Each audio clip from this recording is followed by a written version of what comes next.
Good morning and welcome to Live Well on the Money, brought to you by Live Well Events. We will begin our second session of the day in just a minute, but while people are joining us, just some quick housekeeping. If you would like to ask a question, please post it in the Q&A area, as that's where Claire will be picking questions up from. Use the chat feature to say hello to each other, interact with each other and the session. And most importantly, have fun, take lots of notes. It's going to be an informative session and just enjoy. So without further ado, let's get going.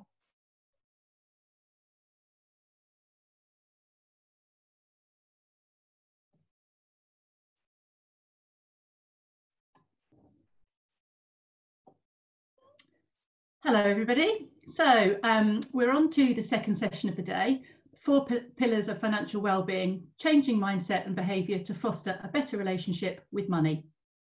This session is with Clare Seal of My Frugal Year, author of Real Life Money, an honest guide to taking control of your finances, and the Real Life Money Journal, as well as the founder of the Financial Wellbeing Forum. Claire's personal experience of overcoming financial difficulty allows her a unique insight into how we can change our mindset and behaviour to foster a better relationship with money. So I'll hand you over to Claire to start.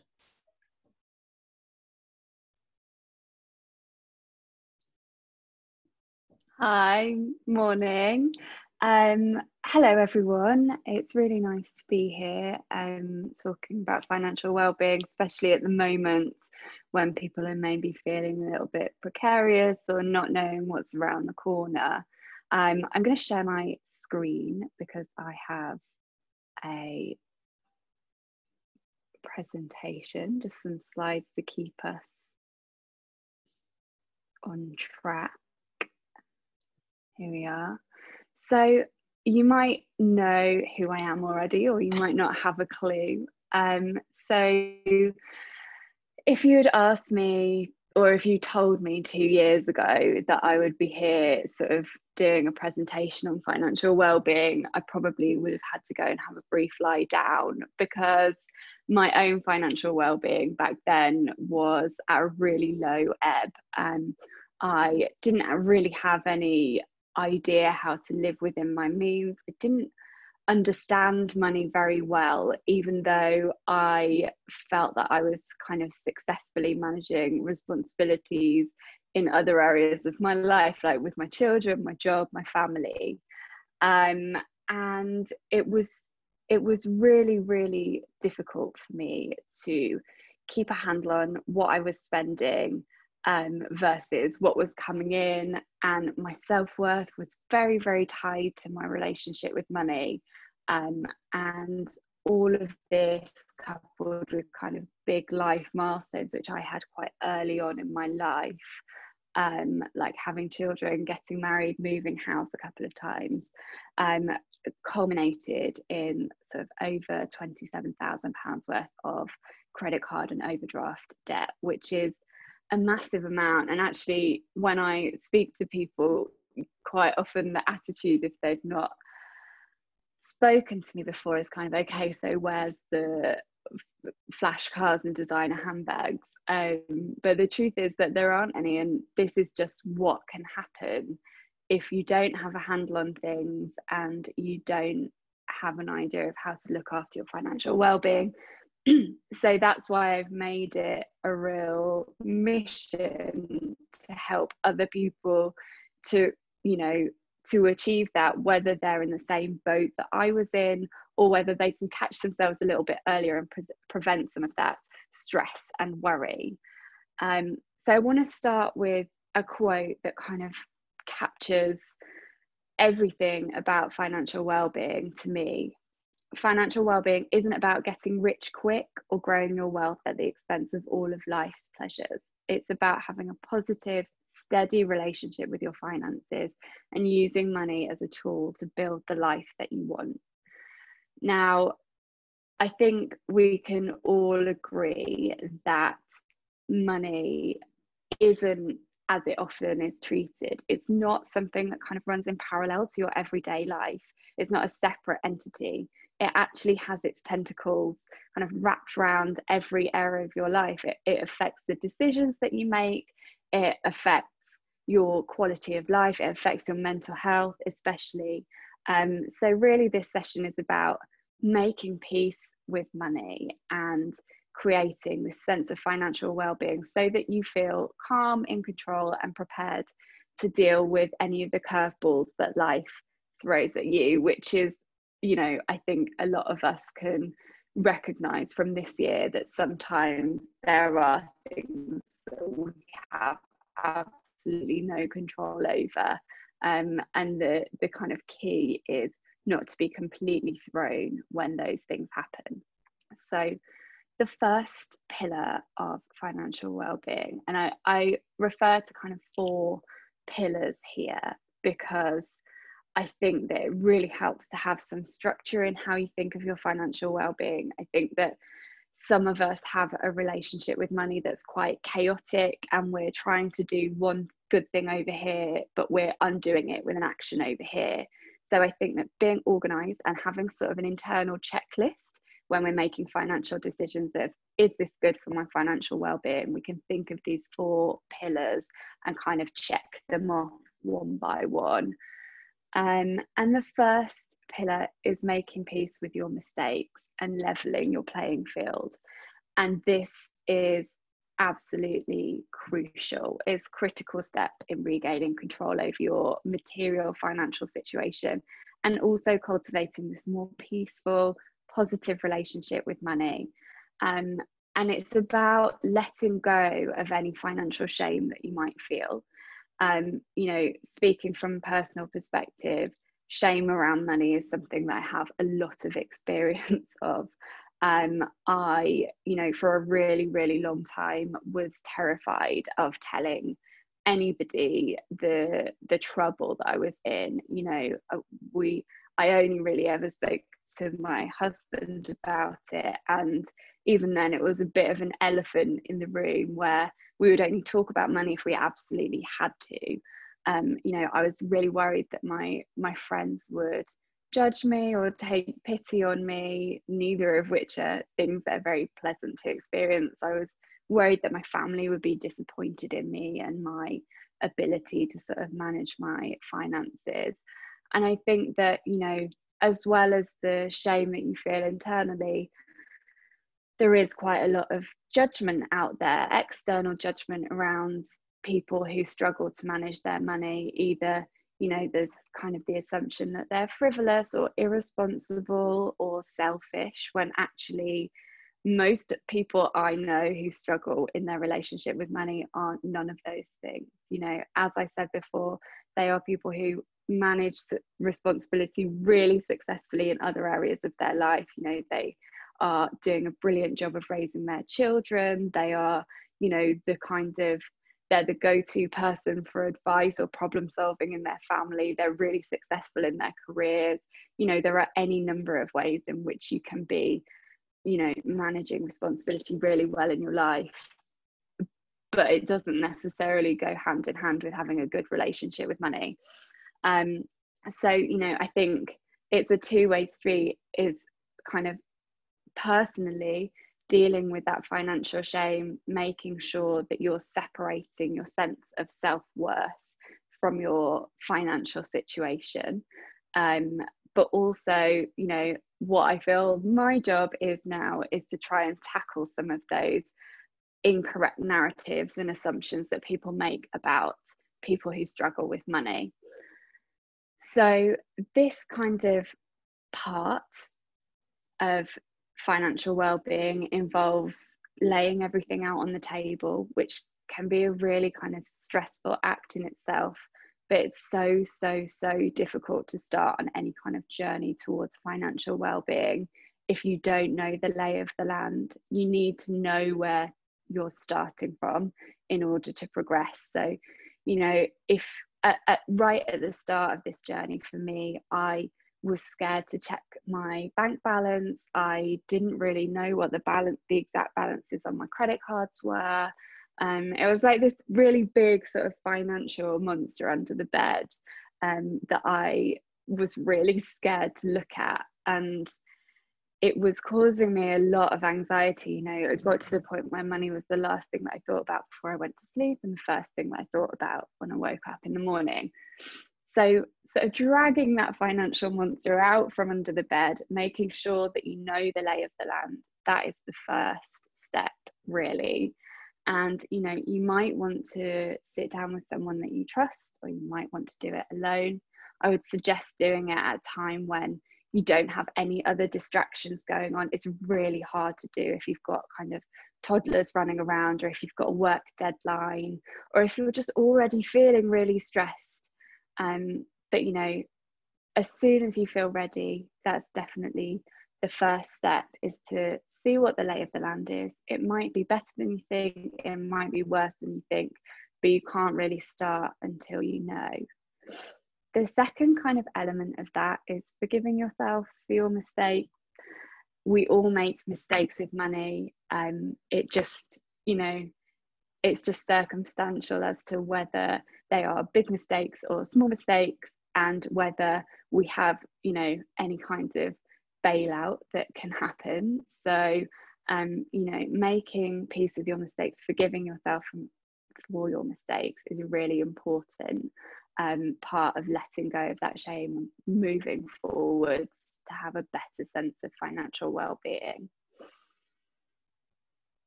And that sort of brings us on to the second pillar, which is living with a budget.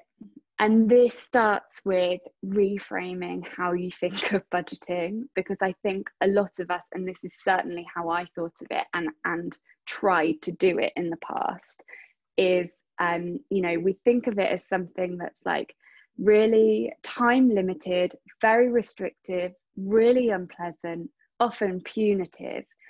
So, you know, we're sort of thinking, well, I've made all these mistakes with money, so I don't deserve any nice things.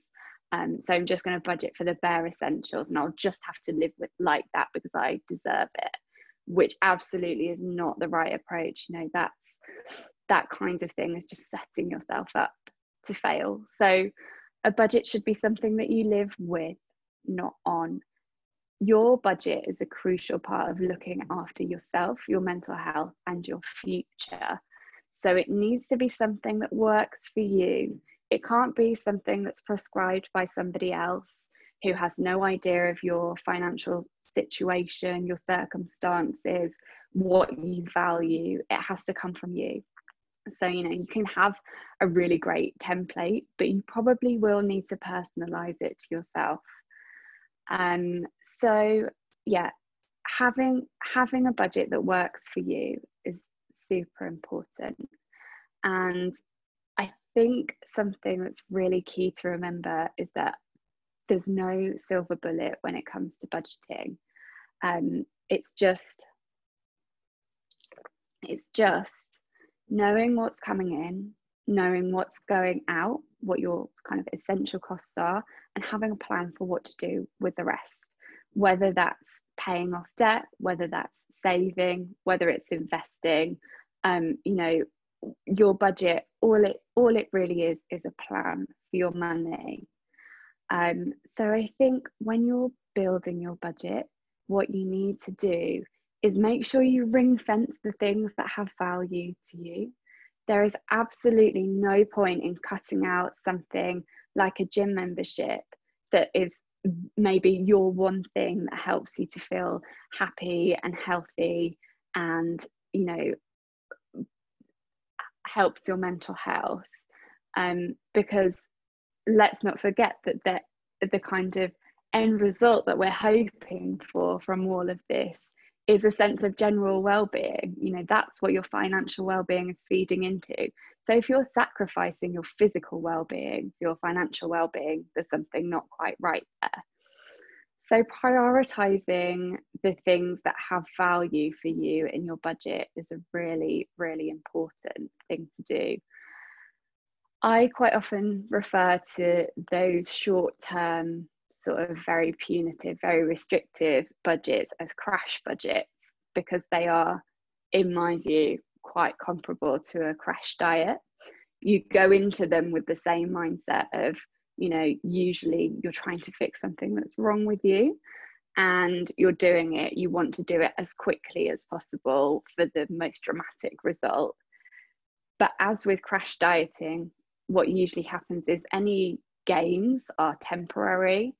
It's very hard to stick to, so you sort of fall off the wagon, and then it makes it much, much harder to start again, because you lose faith in your ability to be successful with money and have a good relationship with money.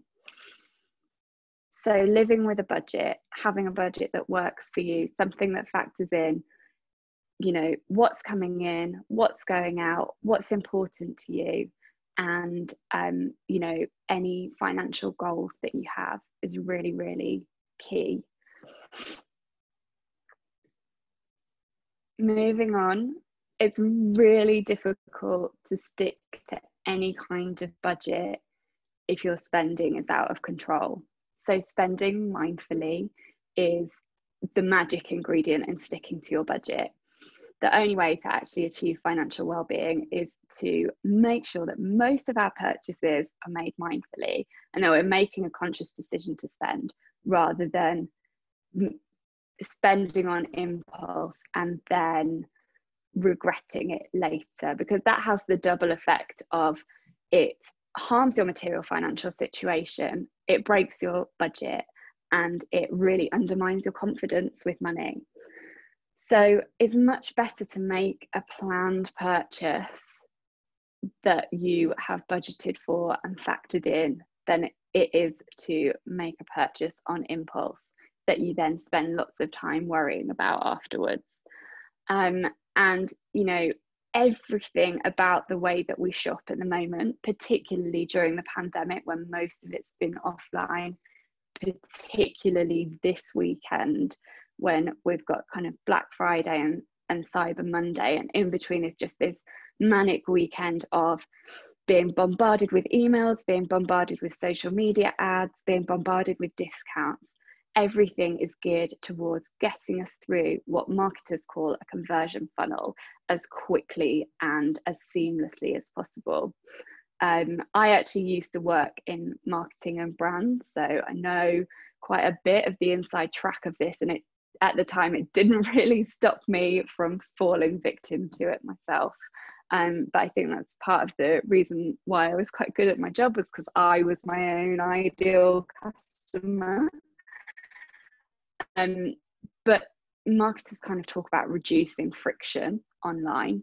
So that's reducing the number of clicks, making sure that, you know, actually you can just buy things inside Instagram, so you can have seen it and bought it within a few seconds.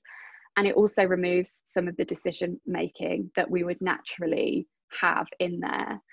So for instance, with buy now, pay later, things like Klarna, ClearPay, Lay-Buy, you're actually making the decision to borrow at the point where you're deciding if you want the item or not. So as you can imagine, it's much easier to make the decision to buy something if the money's not coming out of her account straight away. And what credit spending does, whether it's buy now, pay later or on a credit card, is that it separates the pleasure of buying, which I think we can all kind of identify with at the moment.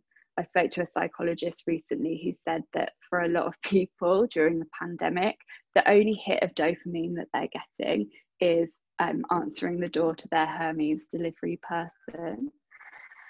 So, you know, making sure that you're not separating the pleasure of buying from the pain of paying. Make sure that you are connecting that purchase with that monetary cost.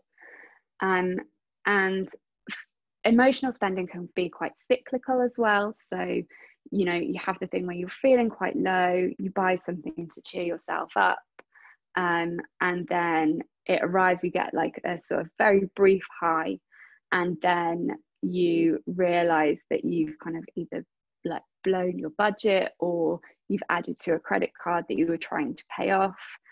You have some kind of financial consequences, and then you have these feelings of regret, and then you feel low, and that makes you more vulnerable to spending again. So what I try and do is ask people to cultivate more of a circuit mindset about this. I think with a cycle, we think that one kind of action necessitates the next, but actually, if we're looking at something like emotional spending, we can put in some circuit breaker questions at every point in that process to make sure that we're making mindful spending decisions.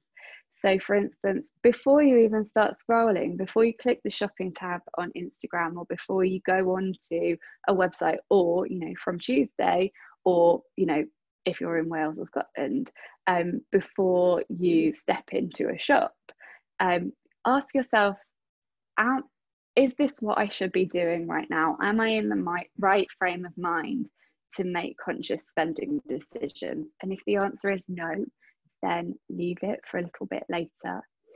And then you've got, when you're adding things to cart, you just need to ask yourself, am I buying this because I want, need, and can afford it? Or am I buying it to try and solve another problem? I think at times when we're feeling quite anxious and out of control, like during this pandemic, it's really easy to channel those feelings into wanting some kind of solution to some kind of problem. So we look at the blank space on the wall and we decide that actually we're going to get a new picture to put there, and that's kind of solved a bit of a problem and assuaged a bit of that anxiety temporarily. Then after you've made the purchase, I think it's really key to remember that it's not too late. Once it's arrived, you know, obviously, unless it's something like a takeaway, but if it's kind of a material thing that you've bought, often there's the opportunity to return it. So if it arrives and you have buyer's remorse, don't kind of resign yourself to the fact that you've bought it now and that's it, and you have to live with the guilt. You can return it and get your money back, and then you can sort of move on from it. So keeping that circuit in mind and making sure that spending decisions are mindful is a really, really good thing to do. And it will help you to stick to your budget, which then feeds into your sense of financial well-being. But it will also just help you to feel far more in control in general. Moving on to the final point. It's really hard to feel a sense of financial well-being and security in the present if you don't have a plan for your future, and if you don't feel like your future is financially secure as well. I don't think that making ourselves feel comfortable in the present is enough in the long term. It's a really good start, don't get me wrong, but I think, you know, the stage that I'm at now, sort of 18 months on from a phone call with my bank where they asked me when I would be able to come out of an unarranged overdraft, and I said, I don't know, and they asked why, and I said, there's just no money left. That the journey from now until then has been very much focusing on fixing the foundations, which is that first step, and then putting pillar 2 and 3 into place. And now I am at the point where I'm looking at planning for my future. So looking at things like saving, and again, changing your mindset around saving. I think that saving in one big pot is, you know, it's definitely better than nothing. But if you're not giving your money a job to do, it's much easier to just keep dipping into that. And I think we see a lot of yo-yo savers, which is very much what I used to be like, where you would put away money at the start of the month, and because you haven't budgeted properly, or because you don't really know what that money's for, you end up dipping back into it mid-month. So having a really good saving mindset and making sure that you're giving that money a job for your future, whether you're saving for something big like a house deposit or for retirement, or whether you're just saving for next Christmas or a really nice holiday. Giving your money a job to do when you're saving is a really good way of kind of ensuring that you're planning for your future in the best possible way. And then also, you know, investing is something that a lot of women are talking a lot more about now, and with interest rates that are an all-time low really at the moment, investing is looking like the better option. So I think that, you know, me personally, I never thought that it was an option for me. I genuinely thought that investing was something that was only for people who were already really, really well off. But thanks to kind of people like Emily Belle, Davinia Tomlinson, and Ellie Austin Williams, who are three brilliant women talking about money and investing, particularly on Instagram, which I think has become a bit of like a safe haven for women talking about money. I've really shifted my mindset around investing and thinking that actually, if I can just contribute a little bit to some kinds of investment account and watch that grow, it's going to be really good for my material financial security in the future, but also it's really helping me to feel more confident in my ability to manage money. So looking at your future as well is a really, really good way to help yourself to feel secure and have that sense of financial well-being in the present as well.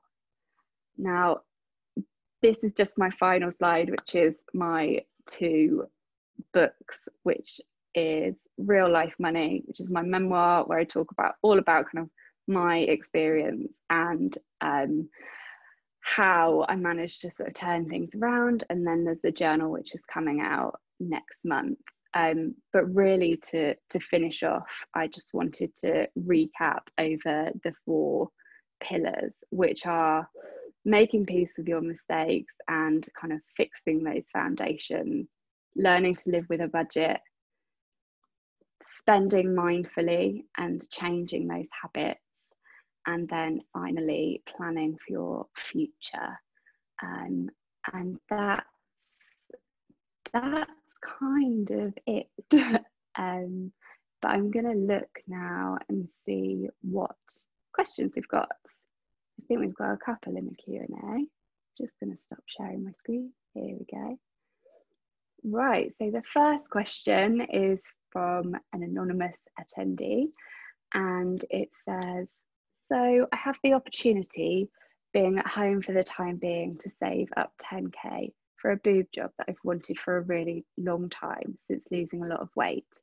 I really, really want this for my physical and mental health, and know I can save back up after, and I'm willing to do so. Is that a silly thing to do if it will take me down to £0 afterwards? I'll be able to get back to my normal level of saving after, and had always signposted this money for that over anything else. Sorry for the essay. Well, first of all, the essay is absolutely no problem. I'm quite a wordy person myself, so I really appreciate an essay. I think that a really good idea would be to build some kind of emergency fund on top of your plan for your procedure. I really believe in women having total power over what they spend their money on. And I think this is, you know, obviously something that you really want, that's going to, you know, contribute to how good you feel and how happy you are. But I think it might be worth waiting a little bit longer and just making sure that you have an emergency fund that's there for your peace of mind. So whether that's kind of an extra £1,000 that's just, you know, sat there waiting in case of a rainy day. You know, if you're going to be saving up 10, it might be worth going to 11 just for that extra sense of financial security. And then you're not taking yourself right back down to 0. And it just equips you for, you know, in case anything unexpected happens, basically. I hope that's helpful. I think, you know, it's amazing to you know, hear from you. I love hearing from people with all kinds of different financial goals. So the second question is, what are your top tips for not being swayed into spending? Over the last month, I got a payment, and since then, I haven't been able to stop treating myself. Any tips to get out of that mindset? I really, really get this because I'm self-employed. So quite often I'll have a real ebb and flow of money, and it's kind of steadying that and finding an equilibrium has been something that's been quite a big part of achieving financial well-being for me. I think that sometimes what you have to do in that situation, from my experience, is to go cold turkey for like a week or so. So just say, right, I'm going to stop right now for a week.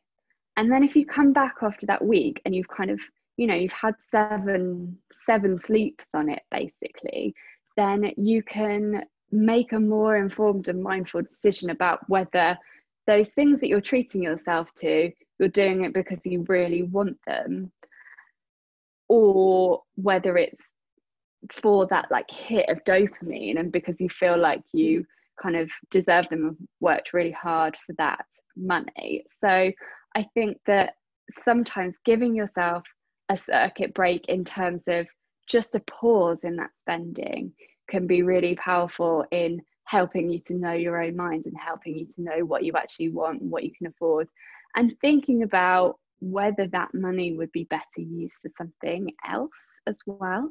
I think is another good way to kind of shift your mindset a bit of thinking, looking at the money that you're spending and thinking, okay, so I could continue spending in this way, and I definitely could afford to buy myself that thing that, is a real treat and I really want, or could that money be better used for something else that's going to actually contribute a lot more to my financial well-being in the long run. So the third question is, with things like Christmas in mind, how do you go about saying to people that you don't have a lot of money to spend and that presents will be a struggle this year? This is something that we did in our household last year. This year we are much more financially secure, but last year we were still dealing with a fairly colossal amount of credit card debt, and the repayments were still kind of really eating up a lot of our monthly budget, and we weren't able to go all out for Christmas. And I think the thing to try and remember, especially this year, is that actually it's not the monetary value of the gift that really matters, it's what it's going to mean to the recipient. And I think hopefully one of the things that's happened this year with all of the financial uncertainty that's been happening is that hopefully it has made things a tiny bit easier in terms of broaching those conversations. I think sometimes it is just really hard though, and sometimes you do just have to bite the bullet and say, I'm really, really sorry. Things, we're having to prioritize our financial security at the moment, so we're not going to do gifts. Or another thing to do is, if it's within a family or a friendship group, is to maybe kind of suggest the idea of doing like Secret Santa or something, because I think one of the other things is that we've all been at home a lot this year, and I know from my personal kind of point of view, the very last thing I want is more stuff cluttering up my house. I'm already tripping over things as it is. So I think sometimes you do just have to bite the bullet and broach the conversation. Sometimes it's easier to do like via text or on a phone call or whatever, rather than face to face. But it's very tricky, and this is one of the reasons why a more open discourse around money in general is just really imperative, because it helps with situations like this. It really helps people to kind of try and open up a little bit more with people. Another question we've got is, how do you help others who may not be quite there yet with their money mindset, or who are in debt but don't know how to get out of it? I have a friend who I'm trying to help, but she can't get the mindset of budgeting, shifting debt savvily, if that's a word. I think it's a fine word, and so has succumbed to her situation. I think this is really, really hard, and I think, and the next question actually is similar, so I'm going to answer them both in the same vein.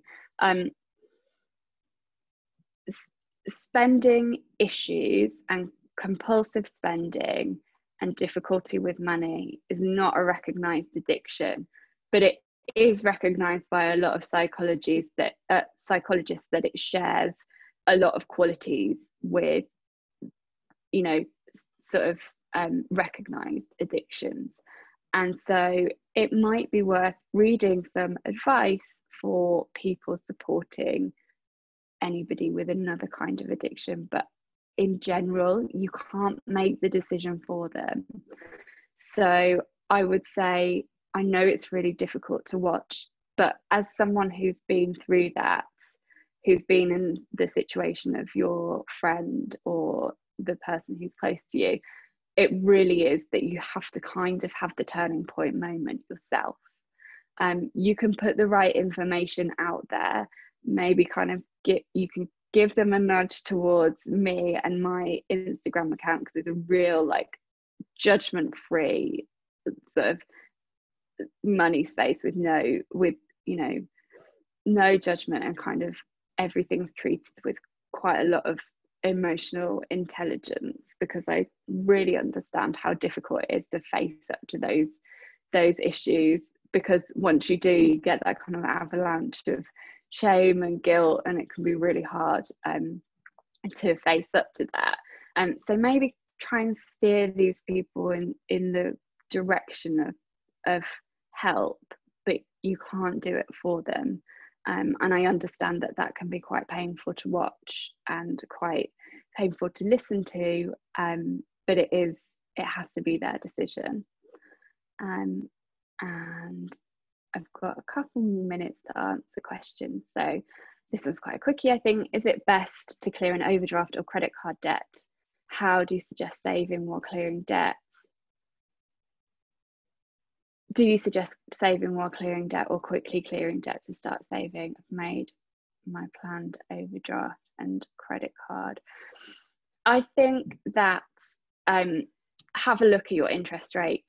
So depending on which is higher, that's probably the one to prioritize, especially with overdrafts, because a lot of them are jumping up to like 40% interest, which is really, really high. If your credit card debt is at 0%, then just keep an eye on when that is going to end, and try to clear it as much as possible before it does. With saving alongside clearing debt, I do save a little bit, and have done for like the past year, just because I think it does give you a financial security, kind of bit of a safety net, and it does make it so that you feel like you're doing something positive with money, rather than just sort of shoveling everything into your debt. And it also means that you have a bit of an emergency fund. So I would say prioritize the debt, but do put a little bit aside. That's what I personally would do. Tips for surviving January financially. I think this will have to be my last one. It is a really long month, especially if you're salaried and you get paid before Christmas. I think the best thing you can do at the moment to survive January financially is to make sure that you know what's going on in December. So if you're having to use your December payday to fund Christmas, then that's okay.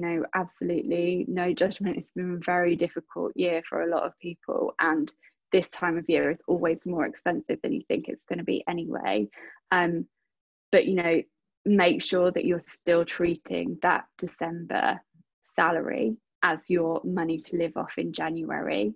And I think that for January, a lot of people are living off a bit less money than usual, so trying again to kind of just strip back any non-essentials just for the month of January, and just living in a slightly more pared back way. But it's really tough, I think, and I think that's sort of all that we've got time for. But please do come find me on the My Frugal Year Instagram account, and if you want to copy and paste and resend these questions, then that's absolutely fine. I'll do my level best to answer them.